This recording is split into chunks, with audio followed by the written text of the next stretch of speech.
Boondi பொரிக்காம jaggery வச்சு ஈஸியாகவும் ரொம்ப சிம்பிளாகவும் மோத்திச்சூர் லட்டு இன்னைக்கு எப்படி செய்யறதுன்னு பார்க்க போறோம்.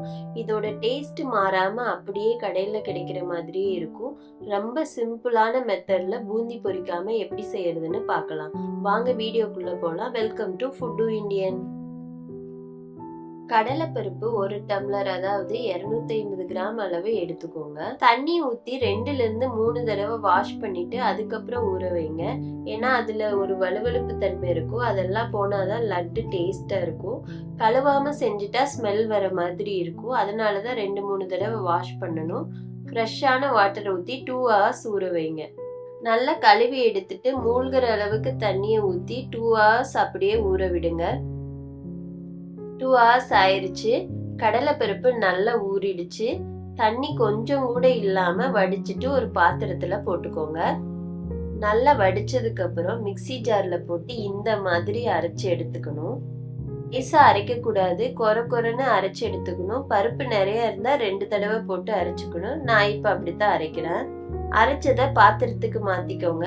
எல்லா பருப்பையும் போட்டு மிக்ஸி ஜார்ல அரைச்சு எடுத்துக்கோங்க. இப்ப பருப்பு பொரிக்கிறதுக்கு ரெடி ஆயிடுச்சு.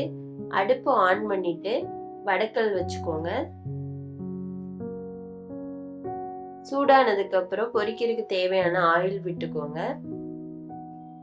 எண்ணெய் சூடாயிருச்சு. சின்ன சின்ன பீசஸா இந்த மாதிரி போட்டுக்கோங்க. ஷேப் தேவையில்லை. பொரிச்சதையும் மிக்ஸி ஜார்ல போட்டு எல்லாத்தையும் அரைக்கத்தான் போறோம். அதனால ஷேப் முக்கியம் இல்லை. ஹை ஃப்ளேம்ல வச்சு பொரிச்சுக்கோங்க. 2 சைடும் திருப்பி விட்டு 2 minutes பொரிச்சாலே போதும். ரொம்ப நேரம் பொரிக்க விடக்கூடாது. பொரிக்க விட்டா கலர் சேஞ்ச் ஆயிடும். லட்டு கருகிற ஸ்மெல் அடிக்கும். 1 minute ஆயிடுச்சு. வெளியே எடுத்துக்கோங்க. எல்லோ கலர்ல இருக்கும் போதே வெளியே எடுத்துக்கோங்க. அதையே பிளேட்ல மாத்திக்கோங்க. நல்லா ஆற வைங்க. எல்லா மாவையும் பொரிச்சு எடுத்து ஆற வைங்க. பார்க்க பக்கோடா மாதிரியே இருக்கும். இதை இப்படியே கூட சாப்பிட்டா நல்ல டேஸ்ட் சூப்பரா இருக்கும். ஆறுனதுக்கு அப்புறம் மிக்ஸி ஜார்ல போட்டு கொரன்னு அரைச்சு எடுத்துக்கோங்க. இந்த மாதிரி அரைச்சு எடுத்ததை ஒரு ஓரமா வச்சுக்கோங்க. அடுப்பு ஆன் பண்ணிட்டு ஒரு பாத்திரத்துல 1 டம்ளர் வெல்லம் போட்டுக்கோங்க. நம்ம 1 டம்ளர் கடலைப்பருப்பு எடுத்ததுனால 1 டம்ளர் வெல்லம் போதும். 1/2 டம்ளர் தண்ணியை ஊத்தி நல்லா கரைச்சி விடுங்க.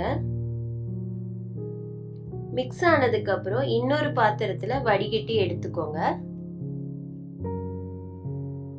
இப்போ வடிகட்டி எடுத்த வெல்லத்தை எடுத்து மீடியம் ஃப்ளேம்ல வச்சு ஒரு கம்பி பதம் வர வரைக்கும் நம்ம காய்ச்சணும்.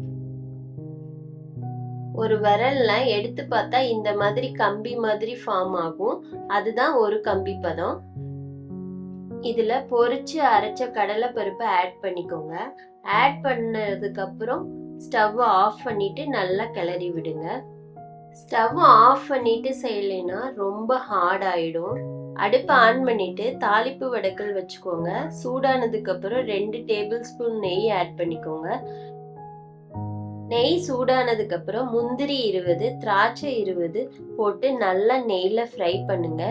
ப்ரௌன் கலர் ஆகணும். ஃப்ரை ஆனதுக்கு அப்புறம் இதை எடுத்து வணங்கின லட்டு மாவுல ஆட் பண்ணிக்கோங்க. அதுக்கப்புறம் மாவை ஆற விடுங்க. வெதுவெதுப்பான சூடு இருக்கும்போது லட்டு பிடிக்க ஸ்டார்ட் பண்ணிக்கோங்க. இந்த மாதிரி லட்டு பிடிங்க. 1 week வரைக்கும் கெட்டு போகாது. அவ்வளவுதான், மோத்திச்சூர் ஜாகரி லட்டு ரெடி. எங்க சேனல் உங்களுக்கு பிடிச்சிருந்தா ப்ளீஸ் சப்ஸ்கிரைப் பண்ணி சப்போர்ட் பண்ணுங்க.